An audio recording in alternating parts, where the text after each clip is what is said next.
They poured the wine, raised their glasses, and told me I was being cut off. Finances, decisions, access, all of it. My own children. They said it was for my well-being. What they didn't know was that just hours earlier, I signed the final paperwork on a healthcare platform now worth over $150 million. I didn't flinch. I just waited for my phone to ring. And when it did, 50 calls, back to back, the whole table went silent. What happened next? They never saw coming. So before continuing, don't forget to like, subscribe, and tell me in the comments where you're listening from. My name is Darlene Travis. I'm 56 years old, and up until the moment my son told me I was being cut off, I genuinely thought the most awkward thing that would happen at dinner was Lucas's story about his neighbor's divorce. Lawyer. We were at his place. Lucas's house is one of those Connecticut mansions where the entryway is bigger than most people's entire homes. His wife, Christine, hired some new decorator who apparently believes people feel more comfortable eating dinner beneath a 15-foot oil painting of a horse. I parked my sensible old sedan behind Spencer's tricked-out SUV and Emily's Tesla, even though I'd gotten there first. Nobody noticed, or if they did, they didn't care. That's the rhythm of our family. You're either first in line to talk about yourself, or you're the audience. I've always been the audience. The house smelled like lemon polish and expensive candles, and Christine greeted me with a kiss that barely touched my cheek, holding a tray of tiny crab cakes she made sure to mention were gluten-free and flown. In from this place in Maine that only sells to restaurants. The rest of them were already in the formal dining room, which they use about as often as they use the gym. Lucas sat at the head of the table like he was preparing for a board meeting. Emily was sipping something from a glass that cost more than my entire flatware set, and Spencer was scrolling through his phone under the table, pretending he wasn't. Nobody asked how I was. They never do. Dinner started like it always does. Lucas talking about market instability, like he's the only person who reads the news, Emily trying not to sound smug about a case she won, and Spencer chiming in just enough to remind us he's now an influencer, even though nobody seems entirely sure what that means. I made polite noises, cut my asparagus into quiet pieces, and waited for the part where someone would make a joke at my expense. It didn't take long. Emily asked if I was still doing the tutoring thing, like I hadn't told them 3 times I stopped tutoring last year. Lucas added something about how retirement must be nice and peaceful, and then made a comment about me spending more time with ladies' lunch groups now. Spencer laughed too loud. I smiled and let it slide, because I've learned it's easier not to correct people when they've already decided who you are. Then Lucas cleared his throat, which in our family is the equivalent of banging a gavel. He set down his wine and said, "Mom, we wanted to talk to you about something important." My fork paused midair. Emily adjusted her napkin like she was bracing for turbulence, and Spencer sat up straighter, like he was trying to look supportive. "We've been talking," Lucas said, "and we think it's time to make some changes regarding the family trust." That's when my stomach dropped. I didn't even know I was still part of the family trust. I hadn't touched a cent from it in years. But the way he said it, calm, rehearsed, like a lawyer reading terms and conditions, made something twist inside me. "We feel," Emily added, "that it's healthier for you long-term if we manage your financial needs directly. There's a lot of risk in independent access, and well, you've had a hard couple years." I opened my mouth to speak, but Spencer jumped in like he was delivering the good news. "We're not abandoning you or anything, Mom. It's just better for everyone this way. Less stress for you, you know?" I nodded slowly, pretending to chew, even though I couldn't feel my tongue anymore. The mashed potatoes were suddenly heavy as bricks in my mouth. "So," I said carefully, "you're cutting me off." No, Lucas said too quickly. "We're just centralizing things. For efficiency." I laughed once, short and sharp, then picked up my glass and took a sip of water, because if I didn't do something with my hands, I was going to throw the whole dinner roll at his head. That's when my phone buzzed. I ignored it. Then it buzzed again, and again, rapid fire, like a heartbeat. I reached for my bag under the table, glanced at the screen, and felt the room tilt slightly. 50 missed calls, 49 voicemails, all from the same group of people: engineers, staff, my assistant, and the lead from our hospital pilot team. One name popped up: Lacey. I stepped back from the table, murmured an apology no one heard, and answered quietly, "Hey, what's going on?" I turned slightly away, but not out of earshot. "Darlene," Lacey said breathlessly, "it's official. We just got word. The valuation cleared. We're at 150, pre-IPO. You did it." There was a silence on my end. Then silence at the table too, as everyone tried to figure out what just happened. I turned back to the room, still, holding the phone, and met Lucas's eyes. "You were saying something about not trusting me with money?" I asked. Lucas blinked. Emily's fork froze mid-bite. Spencer actually dropped his phone. I tucked the phone back in my purse, smoothed my napkin, and said, "I'll be staying at the cottage for the rest of the month, unless that's also been centralized without my input." And then I picked up my fork and finished the asparagus. Nobody spoke. For the first time in years, they didn't know what to say, and I let them sit with that.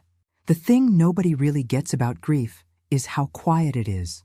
It's not sobbing into pillows or screaming in the rain like movies want you to think. It's silence. It's forgetting what you were saying mid-sentence because a smell reminded you of them. It's walking past the coffee filters at the store and crying because you forgot you're the only one using them now. When Henry passed, the kids grieved with Instagram tributes and speeches at the funeral. Then they went right back to being busy. Lucas flew back to work 2 days later. Emily had a deposition. Spencer live-streamed from the airport.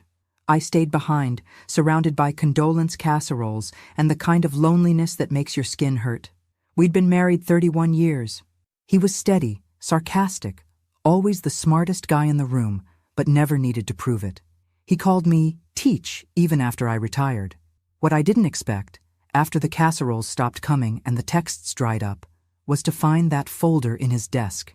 Just a plain, battered manila envelope marked in his neat little handwriting, "Vets First." Inside were old sketches, notes, clippings about appointment delays at the VA, articles about suicide rates among veterans waiting for care. In the Jaudi middle was a rough outline for a software idea, something to match patients with specialists automatically, minimize delays, and flag urgent cases before they got missed. It wasn't technical, just concepts, but it was the first time I saw how serious he'd been about doing something bigger. Henry wasn't a tech guy. He'd spent his whole career managing hospital compliance, but something must have clicked. After his diagnosis, maybe some guilt about the system or regret about not fixing it sooner. That night, I sat on the floor in my bathrobe with a glass of wine, reading every page twice. Then I opened my laptop and started Googling. I didn't know what I was doing exactly, just that I had to do something. The idea of building anything, let alone something with code, should have felt ridiculous. I'd never started a company. I didn't even know what an accelerator was, but I knew how to learn. I'd spent 3 decades teaching high schoolers how to dissect frogs and write lab reports. I could teach myself this. So I started slow.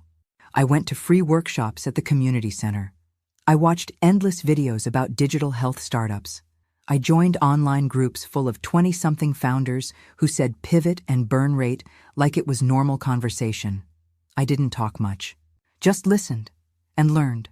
Then I took out a small amount from Henry's life insurance, the part the kids didn't know existed because he kept it separate. I used that to hire a freelance developer. I found her on some job board. Her name was Lacey, 25, sharp as a tack and skeptical as hell until I explained the idea. Not for profit, not for politics, just to get veterans and underserved patients seen faster. "I'll be honest," she said on our first call. "This usually turns into vaporware or gets bought out by some big company that shelves it." I told her it wouldn't. Not if we kept it quiet, not if we built it right. We started in my kitchen, literally.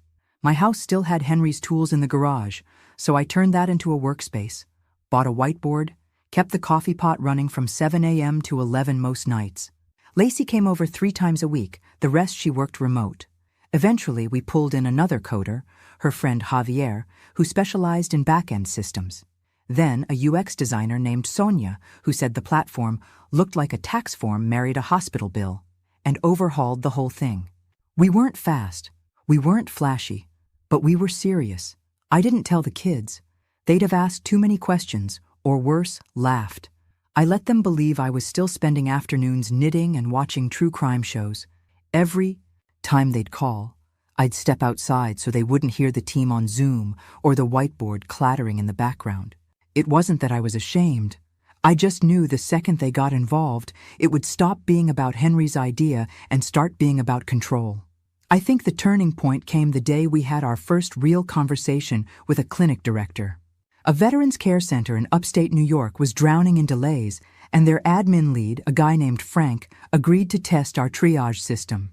"If it doesn't blow up my calendar, we'll consider a trial," he said. 2 weeks later, their waitlist dropped by 30%. 3 weeks, and they were calling us asking when they could get more features. Lacey cried when the feedback came in. I just stared at the screen thinking, okay, it's real now. That night, I found one of Henry's old mugs in the dishwasher. The one that said, "World's okayest husband," and I drank from it like a toast. After that first trial at the Veterans Clinic, things didn't slow down. They just shifted gears into a kind of quiet chaos that became my new normal. Most mornings started the same. Coffee at 6, Zoom with the team by 7, a long walk. Around the block, pretending to be a bored retiree in case any of the neighbors got curious, then back inside to work on grant applications, or chase down another clinic contact, or figure out how to explain HIPAA compliance to a 27-year-old designer who'd never worked outside of e-commerce. I kept my calendar clean and my excuses simple. Yoga on Mondays, grief group on Thursdays, book club whenever someone in the family asked why I wasn't answering texts. The truth was, I hadn't opened a novel in months, and the only club I belonged to was an online founder forum where people used acronyms like CAC and MRR like they were discussing the weather. I didn't always understand it, but I was learning. Fast. And in a strange way, the distance from my kids actually helped. They were busy judging me from afar, assuming I was making casseroles and going to matinees, and that gave me the cover I needed. I told them as little as possible, not because I didn't want them to be proud, but because I already knew how that conversation would go. Lucas would ask what the monetization strategy was before I finished the first sentence. Emily would interrupt to offer legal advice I didn't need.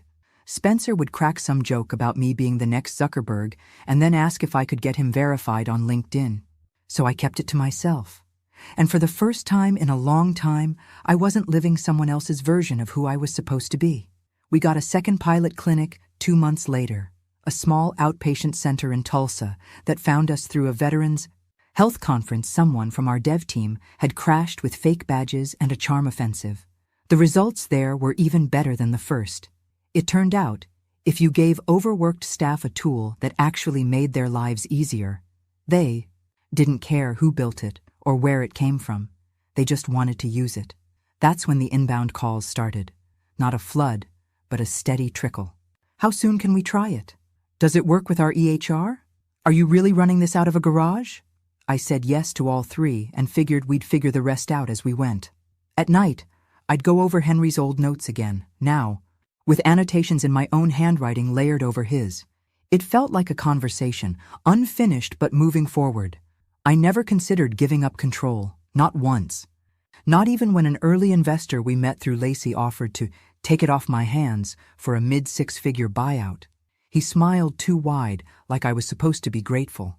I smiled right back and told him we weren't looking for shortcuts. Not with what this was meant to be. The funny thing is, the more progress we made, the more invisible I became in my actual life. That Christmas, I flew to Emily's in D.C. and spent the whole weekend listening to her fiancé explain his platform for bipartisan dialogue, while I passed him the mashed potatoes. Nobody asked what I was working on.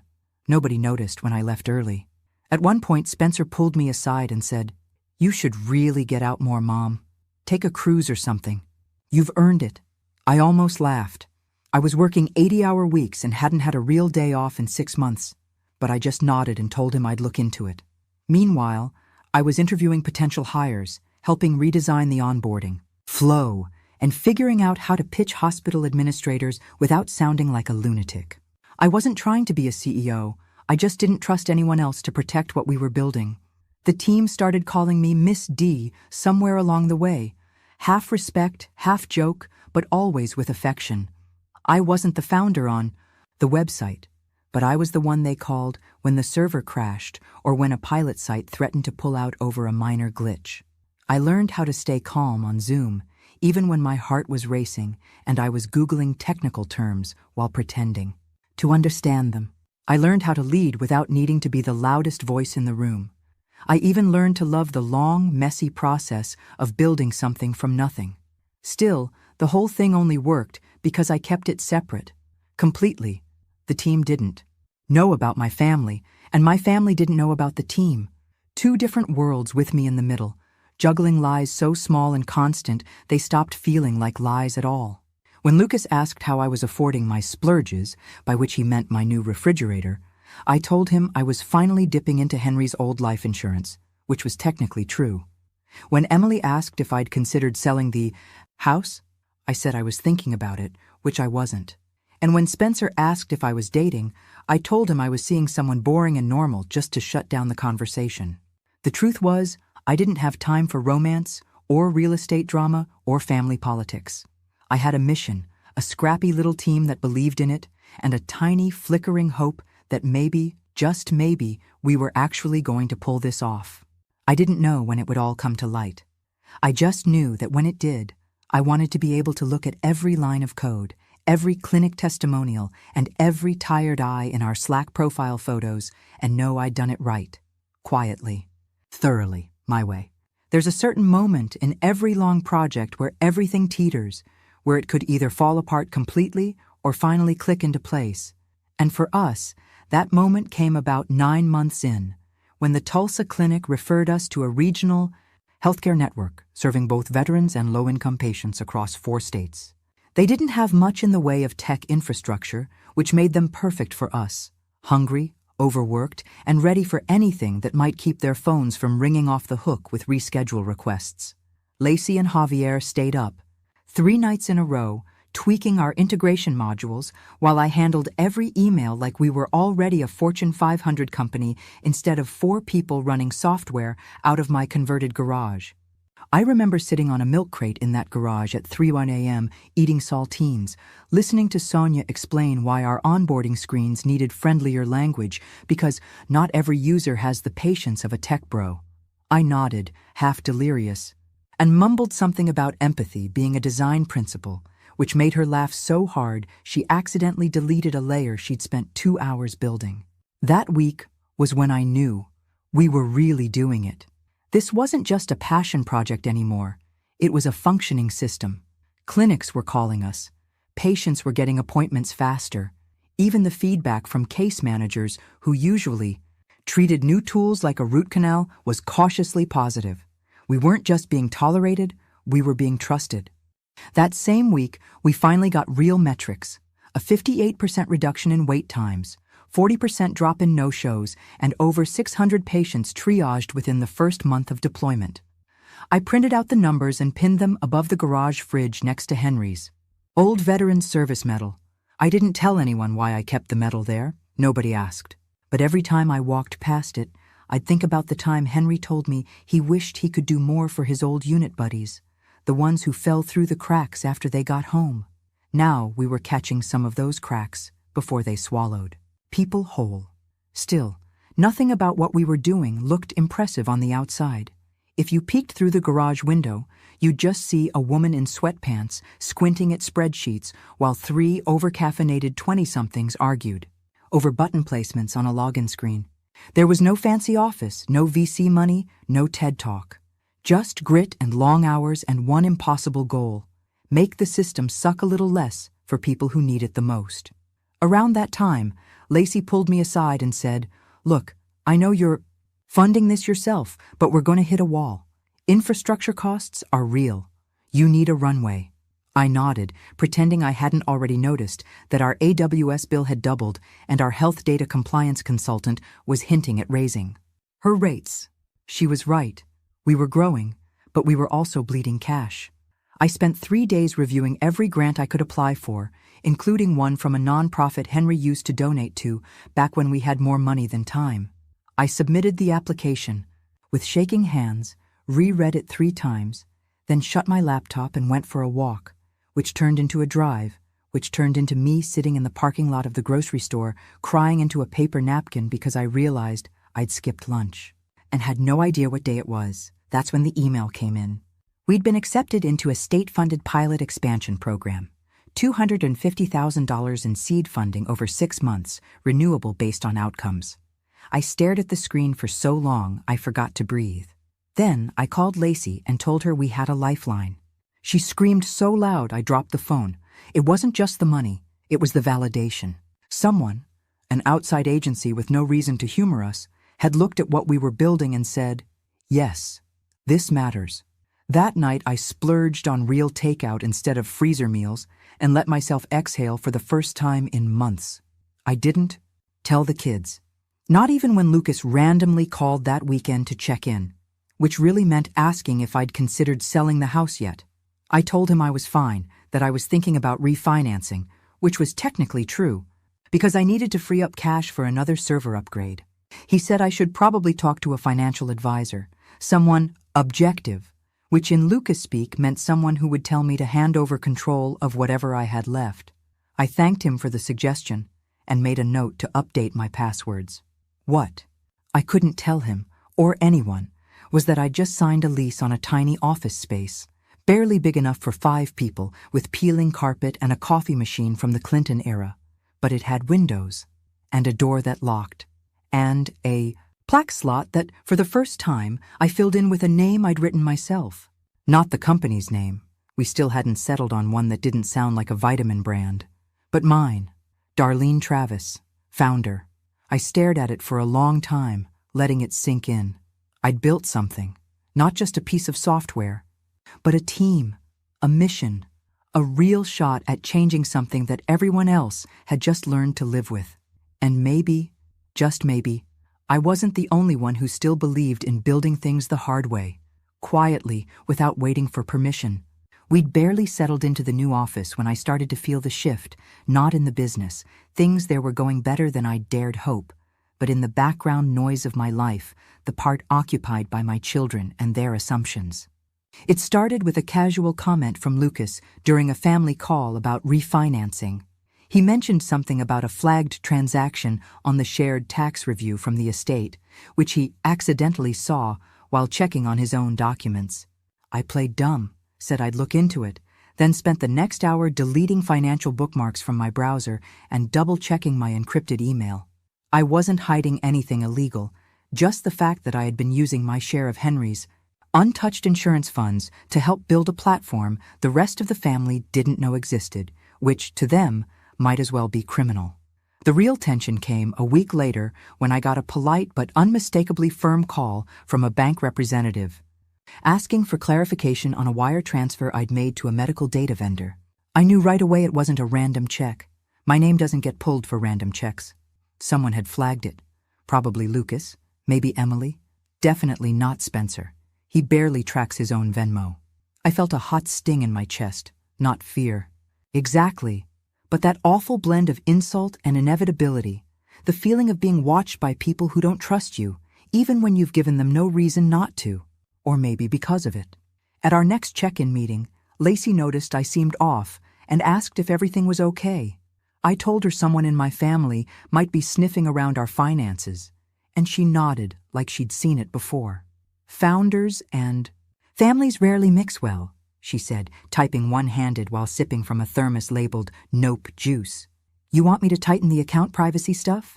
I told her yes, and to keep anything involving personal disbursements off shared servers. Then I went home and dug out the old metal box where I'd kept our marriage certificate, insurance papers, and Henry's original sketches. I flipped through them slowly, wondering what he would have thought of all this. His wife being audited by her own kids. Probably would have laughed and told me to build a firewall around my soul. He always had a way with metaphors. 2 days later, I got the letter. A formal, legal-looking envelope with my full name on it, delivered by certified mail. Inside was a politely worded document requesting a financial oversight review, signed by all 3 of my children. It cited, "Concern for long-term solvency and mental stress following bereavement." I sat on the porch steps reading it, sunlight, catching the gold notary stamp as if to really drive the insult home. They hadn't even called first, just sent paperwork like I was some distant aunt who needed to be protected from herself. I didn't cry. I didn't even swear. I just went inside, made tea, and reread it, this time with a pen, circling phrases like voluntary reassignment of fiduciary guidance and limitation of disbursement authority. Then I pulled out my own binder, the one I'd quietly built over the past year, with signed contracts, funding approval letters, outcome reports, and the provisional patent we'd filed under my name. It wasn't just receipts. It was proof. That night, I didn't sleep. Not because I was afraid of losing control, but because I realized just how little my own children thought of me, that they'd gone this far, taken legal steps, because they still saw me as the woman who once burned a casserole and cried when Henry forgot our anniversary, not as the person building something real, something they couldn't even imagine. I called my lawyer the next morning, not the family one, but someone Lacey recommended, sharp as a blade and about half my age. She reviewed the letter and raised an eyebrow. "This is preemptive control wrapped in concern," she said. "We can kill it easy, but you should document everything now, everything." I spent the next 3 days scanning every receipt, recording every call, and drafting a timeline of how the platform came to be, down to the late-night whiteboard sessions and the $38 I spent on frozen pizza when our team pulled an all-nighter before a pilot launch. At one point, I caught myself writing a note to Henry in the margins, like he could read it. "This is what legacy looks like now, huh?" I didn't respond to the letter. I let it sit, let them stew, let them wonder. At our next family Zoom, I smiled politely, ignored the tension in their voices, and let them believe I was still puttering around with hobbies. Lucas asked again if I'd thought about consolidating accounts, and I said I'd been meaning to get around to it. Emily offered to recommend a firm specializing in elder asset protection, which made me laugh out loud before I could stop myself. Spencer just asked if I'd heard about this new crypto thing, and I told him I'd look into it, which I will not. What they didn't know, what they still don't know, is that 2 days after that call, we signed a pilot deal with a mid-size hospital group in the Midwest, our biggest yet. The email confirming it came through while I was on hold, with a legal clerk asking for clarification on the trust limitations they were proposing. I let the hold music play while I stared at the I screen. We were expanding. Fast. The kind of fast that means scaling meetings, real PR, maybe even moving to an office that doesn't smell like old carpet glue. And all the while, my own children were trying to clip my wings while I was halfway to takeoff. It was ironic, really.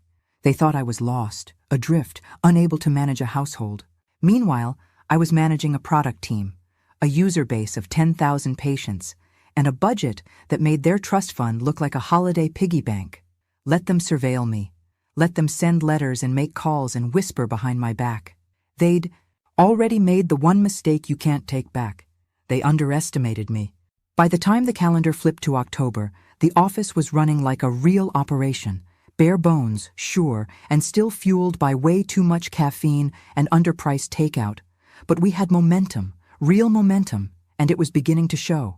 The hospital group in the Midwest had rolled out our system in 2 of their locations, and the results mirrored what we'd seen before: shorter wait times, smoother scheduling, happier staff, and now their executives were pushing for full adoption across the whole network. That alone would have been enough to make us feel like we were onto something.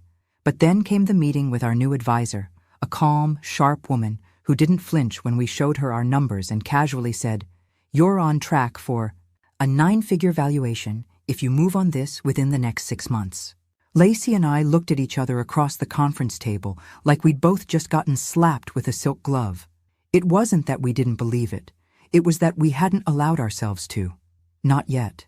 We'd been so buried in surviving, in building, in responding to every email and fixing every bug, that we hadn't stopped to think we might actually win.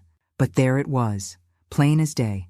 If we filed the paperwork, if we secured the final compliance sign-off, and if we kept our clinic metrics on track, we'd be eligible to initiate an IPO, something I'd barely understood the mechanics of 6 months earlier, and now had to wrap my head around as a very real possibility.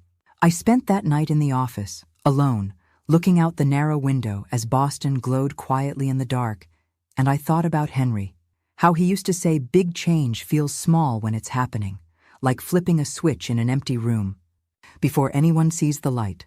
The next few weeks were a blur of lawyers, advisors, new hires, and back-to-back meetings with people who wanted to know how our system worked, what our projections were, whether I'd be staying on as public-facing leadership, which made me laugh because I still got nervous speaking in front of more than 4 people. I agreed to be listed as a co-founder under my own terms. Quiet. Direct, no media fluff, just facts. We worked 12-hour days minimum. Our engineering team doubled. I started wearing real shoes again, not because anyone cared, but because I'd gotten tired of looking like someone who had no idea what she was doing. The press started circling, sniffing around after a leak from one of our pilot clinics hinted that a female-led healthcare AI platform was prepping for public offering. We shut that down quickly, but the story was already halfway out. Lacey asked if I was ready, and I told her I didn't know, but I was doing it anyway. And then came the call that changed everything.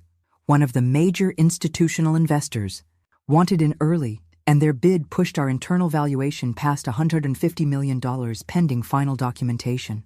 I got the call at the office, standing in front of the snack cabinet while eating a sad granola bar, and I nearly choked.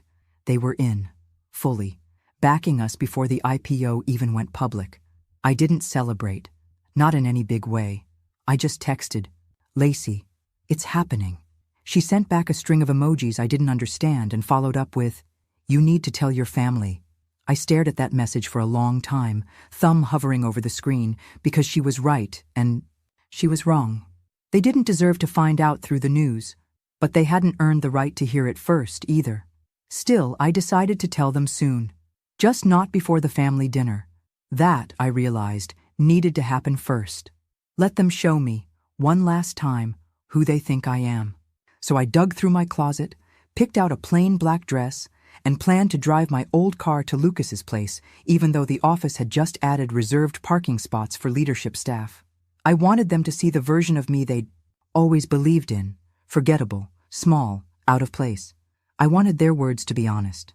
I didn't want their faces filtered through headlines or Forbes write-ups or IPO buzz.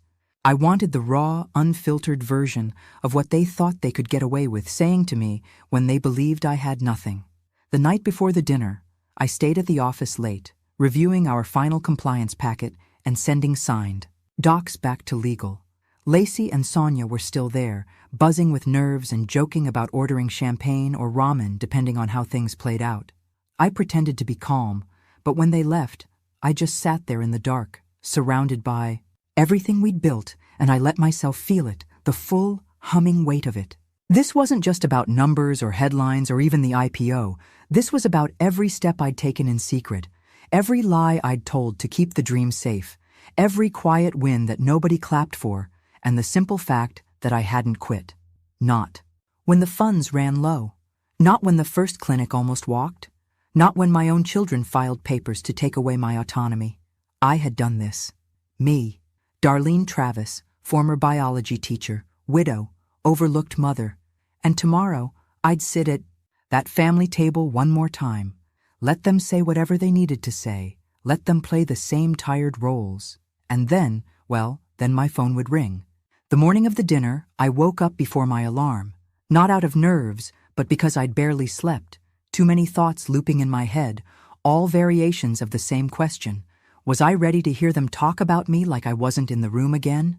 I dressed slowly, deliberately, pulling on the same plain black dress I'd worn 2 years ago to Emily's law firm gala where nobody introduced me to anyone, and tied back my hair in a loose bun because I knew they hated when I didn't make an effort. I left the Tesla in the company garage, took my old Corolla out of its cobwebbed corner, and made the drive to Lucas's estate listening to public radio just to fill the silence. The kind of silence that feels thick with what you're not saying. His house was exactly as I remembered it. Overly manicured lawn, pristine driveway, and that aggressively beige facade that screamed tasteful wealth.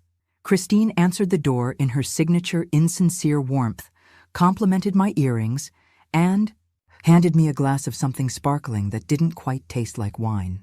I followed the sounds of clinking glass and fake laughter into the dining room, where the three of them were already in place, performing their usual roles, Lucas at the head of the table, Emily correcting someone's grammar mid-story, and Spencer scrolling his phone under the table like a bored teenager despite being nearly 30.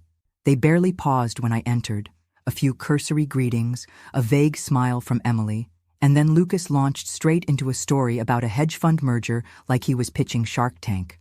I nodded through it, sipped my drink, and watched them, all of them, completely confident that they still had the upper hand, that whatever I'd been doing these last 2 years couldn't possibly matter.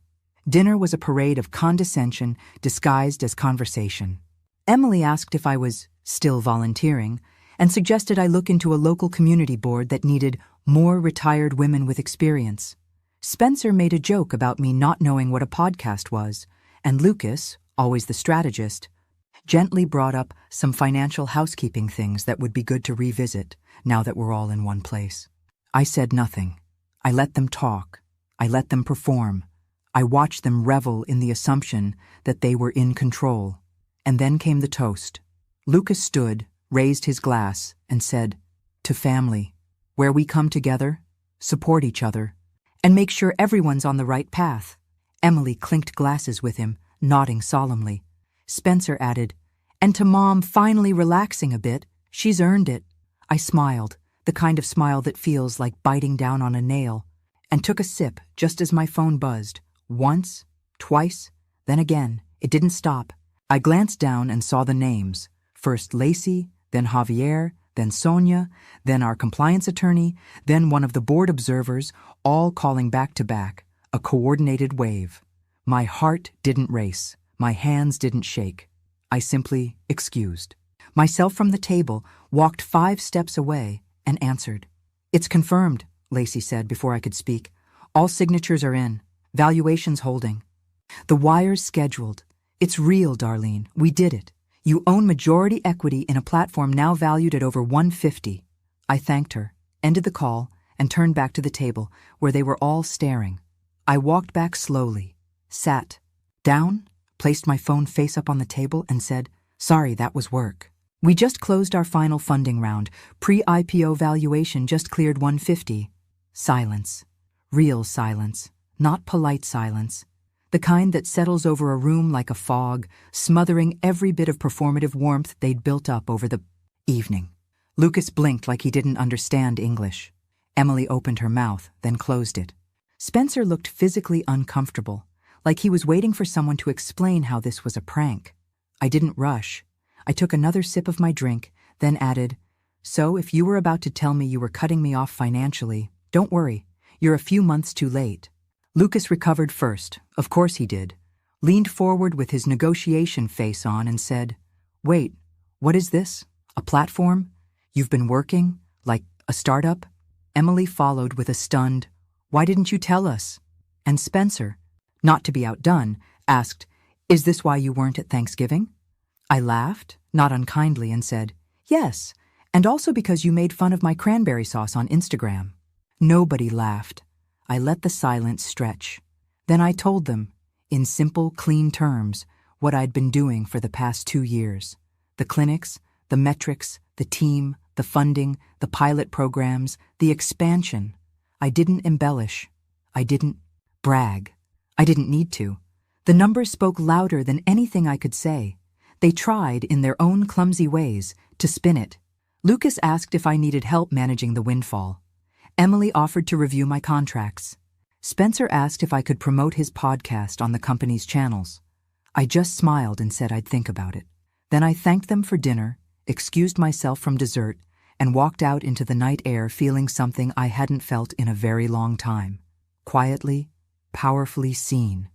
They'd spent the entire evening treating me like someone to manage, someone to protect from herself, someone they'd long ago decided didn't matter. And now, with nothing but a phone call and a few clear facts, the story had flipped. I didn't gloat. I didn't need to. Because when someone underestimates you for long enough, the most satisfying revenge isn't yelling. It's success that doesn't require explanation. And that night, I didn't owe them a single word more. By the time I got home from Lucas's dinner table revolution, I'd already missed 6 more calls and 21 texts, mostly from people who hadn't contacted me in months, suddenly remembering they had my number. I didn't respond to any of them. I poured myself a glass of wine, kicked off the shoes I'd worn just to blend in with their assumptions, and sat at the kitchen table with my laptop open to our company dashboard, just watching the numbers update in real time. New clinic signups, fresh data from one of the rural pilots, an inbound inquiry from a health system in Colorado. It was soothing, like watching rain fall steadily on the roof after a storm's passed. I slept better that night than I had in weeks, but the morning brought the inevitable. Lucas called first, early, voice too casual, too rehearsed, asking if I had time to meet for lunch, just the two of us, no pressure, which would have sounded innocent if I hadn't grown up with him using the exact same tone before asking Dad to co-sign a lease or smooth over one of his college debts. I told him I was booked, and he said, sure, maybe next week, like a man already planning the follow-up. Emily was next, via email, subject line, proud of you, a bizarrely chipper message peppered with strategic compliments and a polite offer to connect me with someone from her firm who specializes in healthcare IP protections and corporate transitions. It took me 3 tries to finish reading it because I kept laughing at how quickly their tune had changed. Then, Spencer texted. No punctuation, just, yo, can I pitch you something? 5-min call? I didn't reply to any of them. I didn't need to. They'd made their positions perfectly clear at dinner, cut me off, write me off, then scrambled to attach themselves the second I had something valuable. I wasn't angry. I wish I could say I was. But the truth is, it just felt predictable. Like finally turning over a card in a game you already knew the outcome of. What did surprise me, though, was the package waiting on my porch that afternoon. No note, just a glossy binder with a branded ribbon from Emily's firm, filled with documents labeled Family Reintegration Investment Strategy. I flipped through it once, slowly, each page more absurd than the last. A draft proposal for how the family trust could strategically participate in private placement. A pitch deck template for Spencer's podcast Pivot into Mental Health Tech. Even a 1-sheet about potential speaking engagements for me at women's business events, with a side note about updating my wardrobe to match the brand.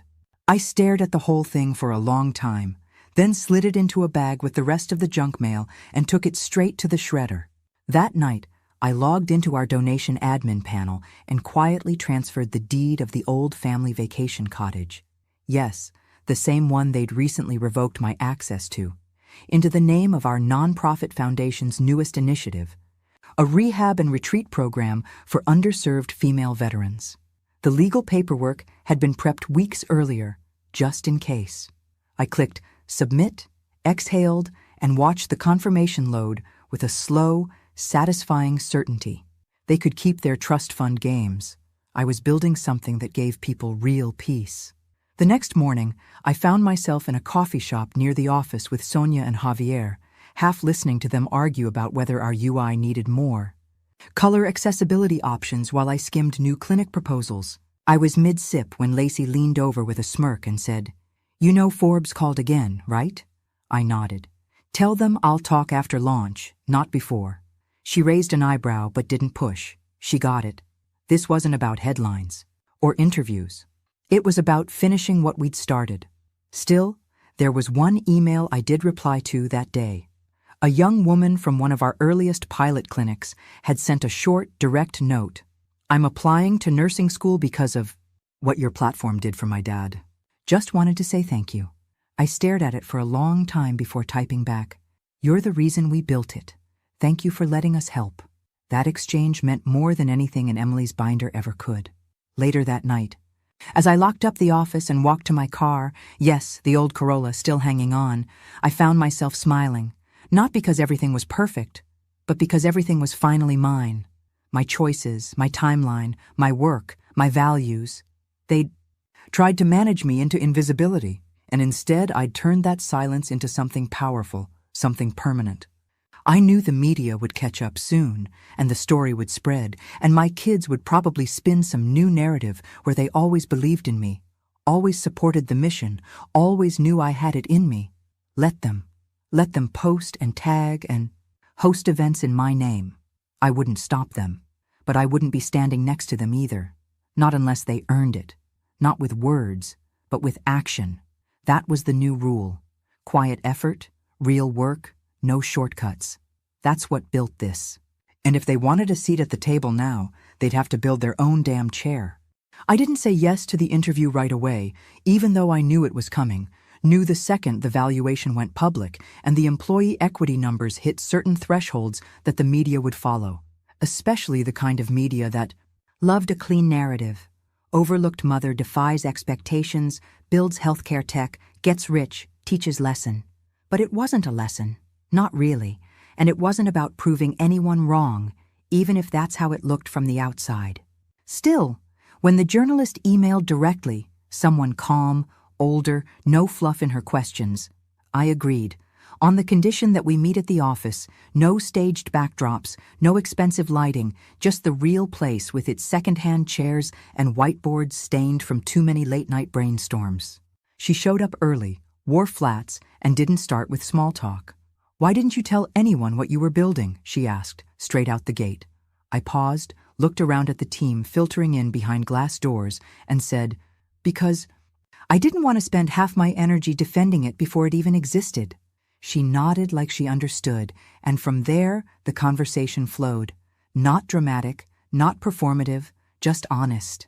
I told her about Henry's notes, about how it started in my garage, about how I had to Google half the terminology at first and pretended to know what I was doing until I actually did.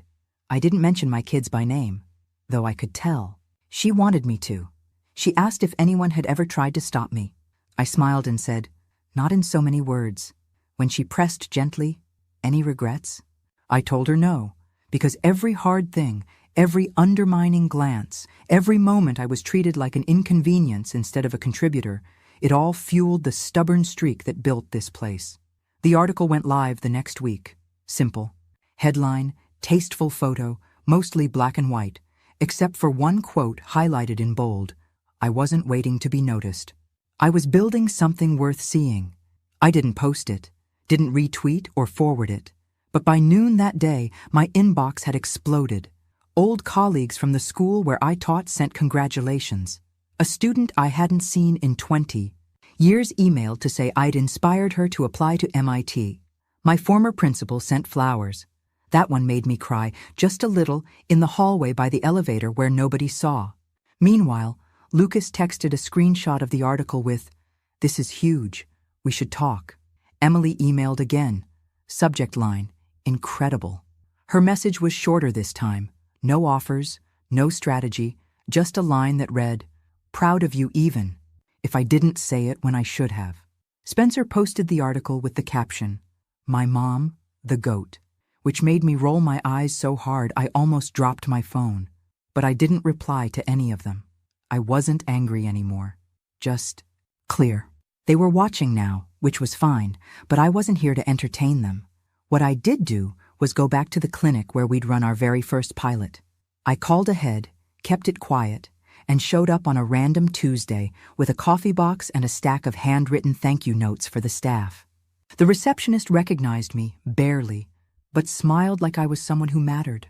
I walked through the halls where it all started, saw one of our modules running on a dusty terminal, watched a nurse click through it like it had always been. There, and for the first time in months, I felt grounded. Not successful, not validated, just present, useful. That night, I sat in my living room with a bowl of soup and a folder of papers for our nonprofit branch, reviewing grant proposals. From rural communities asking for access, funding, training. These weren't vanity projects. These were lives. And somewhere in the back of my mind, I heard Henry's voice, low, steady, teasing, saying, "Told you they'd get it eventually." I didn't need the magazine features or the flowers or the follow-up calls. I just needed that feeling, that knowledge that we hadn't built something flashy or temporary. We'd built something real, something that, even if my kids never fully understood it, even if they continued to orbit the edge of it like confused satellites, was strong enough to outlast the smallness of their doubt.